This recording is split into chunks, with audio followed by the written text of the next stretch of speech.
Very warm welcome, Mr. Mangla Prasad and Mr. Anantaraman. Are you able to hear me properly? Yeah, we are able to hear. Okay, okay. Thanks for your presence. We will just start off this discussion with I think ma'am has given a great introduction about you, and I really warmly welcome you. The topic that we have today is enhancement of passenger train experiences from safety, sustainability, and social perspective. I'll really like to start off the discussion. I think sharing a question for Mr. Mangla Prasad. But before that, I'll just like to put forth the importance of safety, sustainability, and social perspective for not just from railways point of view, but also from metro rail. Because I think sustainability is the key thing today, as we are all facing climate challenges the world over, and I think safety and the social perspective is really important, not just from the planning perspective, but also from the acceptance and the success of the whole project. So I think with these words, I'll like to ask Mr. Mangla Prasad, like how really important did you feel in different projects that you have worked on, the sustainability aspects for the metro rail with respect to social as well as improving the capacity utilization of metro rail? So if you can just share some insights with us. Uh, Good afternoon, Ajit. Thank you to Crescendo for inviting me as a panelist in this very important topic, which is very contemporary and relevant to the transportation sector. My co-panelist, Mr. Anantaraman, is a very distinguished traffic operations manager, and it is wonderful to be on the same panel with him.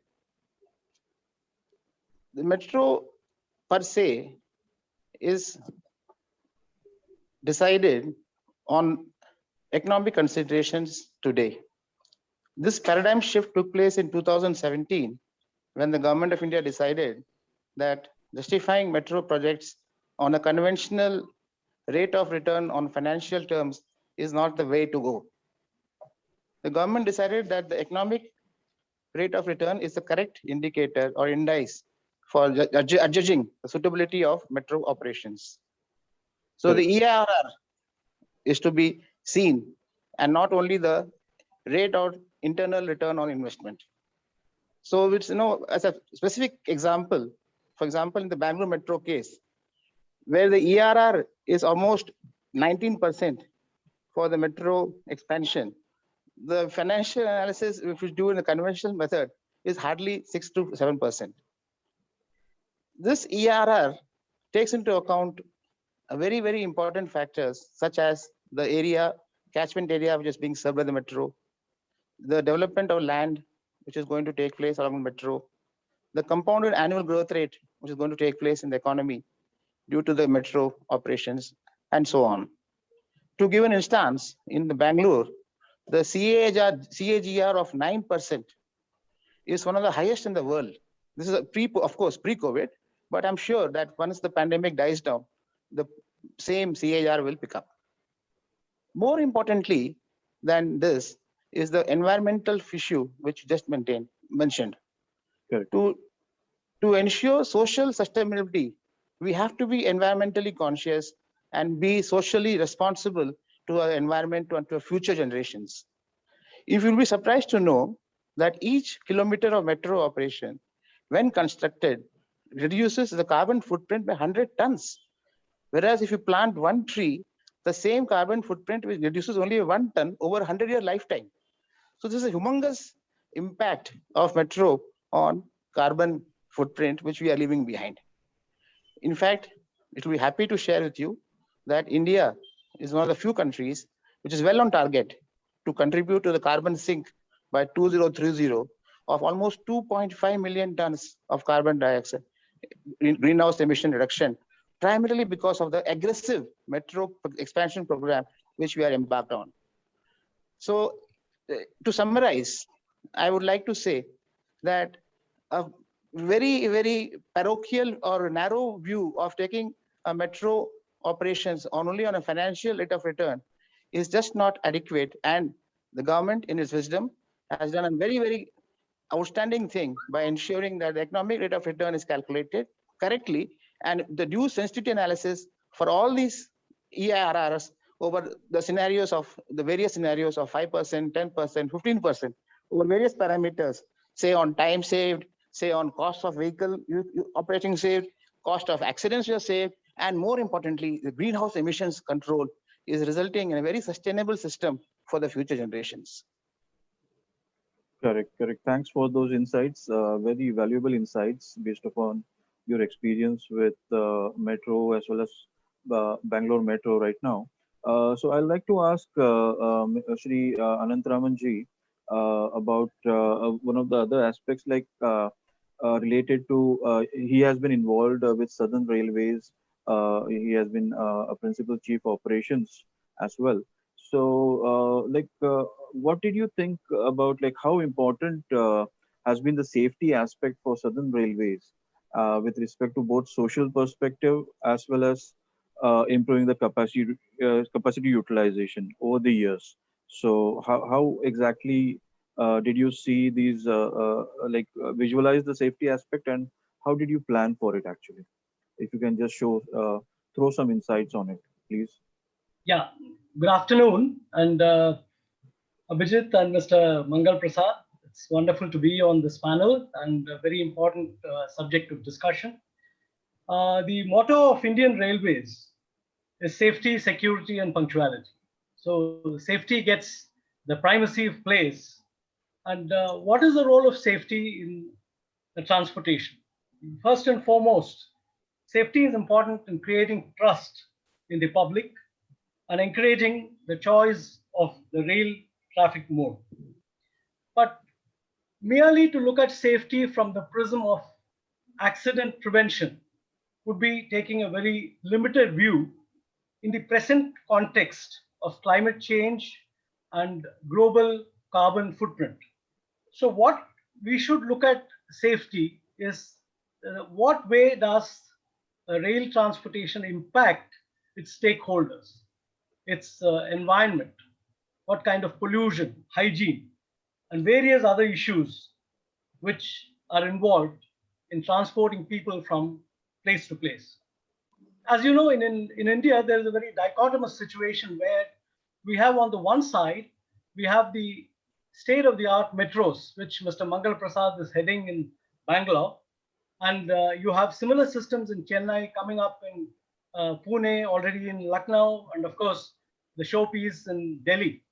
Correct. You have the state-of-the-art automated train systems there. And on the other side, you have the large Indian railway network, which is by and large having technologies of which is about 20 to 30 years old. And the element of automation is very limited. But the dichotomy is that the majority of people are using the Indian railways. At any given point of time, there's 2% of India is on the trains. I'm talking about the pre-pandemic days, and it's only a matter of time when we go back to that. So safety is very important to any railway system, not only the Southern Railway system, and we reckon it on the basis of accidents per billion train kilometers. And from the pollution and environmental point of view, ensuring the safety of the public at large, the Southern Railways has electrified its major corridors so that about 80% of its passenger traffic is carried entirely by electric traction, and you have great cost and environmental advantages in doing this. Thank you. Thanks, Mr. Anantaraman ji. That was very useful. Some useful insights based upon the vast experience that you have.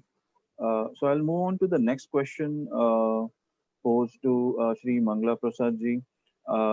Can you share in brief any new sustainability projects you are working on to integrate with the Bangalore Metro Rail Corporation, and like maybe the possible benefits of these projects that you have foresaw? Yeah, Abhijit, thank you so much for this question. Before answering it, I would like to bring a little bit of perspective into what exactly is my contribution or what was my job profile here in this plan, in this organization. Correct. My job is the systems integration.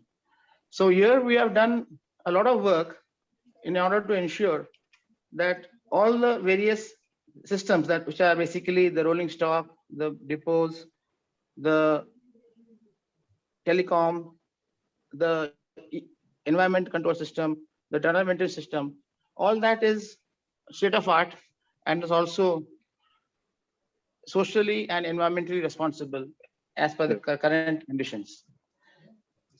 Just to give an illustration of one particular area which is very useful and very, very important in the context of the pandemic is the tunnel ventilation system.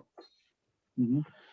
Tunnel ventilation systems are in existence in this country for almost now 25 to 30 years with the Delhi Metro. Correct. And these systems are based on two concepts. One is environmental control and tunnel ventilation. After thorough simulation, there is a design evolved which is optimized for the particular station and the section. In Bangalore Metro, for the new sections, we have optimized on the design of the station section so that we optimized it by reducing the length to almost 30% less, so that the requirement for environmental control system, that's basically the air conditioning, reduces almost by 35 to 40%. And this gives a sizable energy consumption requirement, which comes down. And also, as you know, reduces the carbon footprint. Moreover, by ensuring that this section size is reduced, the initial cost of construction itself gets saved. And of course, the running cost. So we have projected that on account of this small modification on station section reduction, almost 540 to 600 crore rupees to the exchequer gets saved. Only in the 12 stations which are an underground stations. So this is a small example of how a small initiative and action taken by the engineers system engineers in this case, can result in such significant savings to the corporation and to the country as a whole. Correct. So that's really some useful insights. So apart from this, I am sure like Bangalore Metro Railway must also be looking at other sustainability integrations like electric mobility, feeder services, maybe, or even savings in water, rainwater harvesting, etc. So anything is being done in that direction, if you're aware? Yes, it's a good question. And in the phase 2 project, we are integrating the feeder services with the metro. You see, there is something known as, the urban transportation authority. Yeah. And we work in close coordination with them. At the level of the chief secretary, we have a periodical quarterly meeting also. And we ensure that many of these issues get sorted out. How to have incorporate bus lanes that listen to stations and ensure that people have no problem in seamless movement and so on and so forth. As part of this, in a small way, in the phase 1, we have tied up with these bicycle aggregators and these this YOLOs and all that to ensure that the commuters, when they get down, they can pick up their YOLO bike and move around. And this is going to be taken up further in the phase 2 to ensure that the integration of the multiple transport modes is available to the customer once he enters the customer or commuter once he enters or deboards from the train. And also we are taking up these solar panels fitment, and that's a conventional way of looking at things. But then we have to take it as we discussed some time back, I think, to the forward by integrating with electrical vehicles and so on, so that the whole synergy of scale builds up. It is not Correct. only a standalone effort that you have a static application, you conserve electrical energy by taking it from the solar panel and using it for your station load and so on. But Yeah. you take it further and extend it to the commuter so that he can utilize the facility for using renewable source of energy by commuting from his residence to the station and to his place of work. That is the way forward, and I think that we shall work. It's a very interesting concept, and we shall work on that. How to make it totally connected to the last mile, so that the commuter is always goes green, so to say. Correct, correct. So we are also working on a similar project wherein we are not just thinking about commuters, but we are also thinking about freight transit. Like if you know, metro is underutilized during the night typically, and Hmm. then we can even monetize these infrastructure for a freight transit. So any such plan for freight transit using metro system in Bangalore as of yet, you have thought about? It's interesting. My idea concept is very interesting. So far, we have not thought about it, but Correct, certainly correct. it's worth taking it forward. Yeah. And but when you talk of freight movement through metro, only caveat is that how do you have to have a separate space earmarked in the rolling stock itself, Correct, correct. and So for it that can be, I think it can be, we can begin by simple e-commerce freight transit within the city, and then you have e-mobility end-to-end first mile, last mile connectivity. So maybe that can be something to look at, just begin by e-commerce freight transit and then go on to maybe bigger freight, etc. as the metro reaches end-to-end within a city. So maybe something like that, but of course it will come gradually as you are implementing number of other steps already. correct, absolutely, because the technical aspects have to be seen, how Correct. to kind of ensure that it gets done seamlessly, and how to take out space in the rolling stock for the particular freight forwarder or the freight application is also a challenge, because right now the design doesn't have any room for this. How Correct. to go about it? It's a challenge. Certainly, it can be done and can be thought about it. Correct. Thanks, Mr. Mangla Prasad. I think we are not able to see your video. Maybe if you can just check that. So meanwhile, I'll just move to Anantramanji for the next question. Like any regarding again the safety improvement part. Like, can you share with us any crucial or any useful safety improvement project that you really thought was really a mile step in your distinguished career in the Southern Railways, and how did you integrate that safety improvement project with the Southern Railways, and what was its social impact? So, if you can share any example of a safety project with us, please. Yeah, I can think of two examples. One which I did when I was, in fact, both I did when I was DRM Chennai division. You see, in railways there is a system wherein you receive a train on a particular line, and you're not allowed to take another train on the same line to prevent a collision. So Mhm. what we do is we set the switch against that particular line and set it to another line. Now, sometimes what happens, the station master, because he's very busy, he fails to do that. And the next following train could sort of run into a train which is already stationary on a Oh, given platform line or another running line. Now, okay. an accident like this happened in the Bangalore division, wherein some people lost their lives. That was in Mhm. the year, I think, 2010. Okay. Now, then when I was DRM, I had an idea that, because the station master is so preoccupied with his other various responsibilities, in order to draw his attention to perform this very, very important task, there should be an audio alarm emanating from the panel. So I made my engineers, work out a system by which, after a time delay of about 30 to 45 seconds, an audio alarm would emanate from the panel, Correct. saying, "Station master, please set your line against the occupied line." So which would prompt him to turn the switch against the occupied line. Now this Correct. is very helpful in preventing such collisions. Number one. Number two, the other thing is we have route relay interlocking for our signaling systems. Now earlier we had the semaphore, the panel interlocking where the person was manually operating the relays, and the signal used to either go down or go up. But in this route relay interlocking, the operations are made so simple that you can keep operating a number of trains, increasing your throughput in a given section.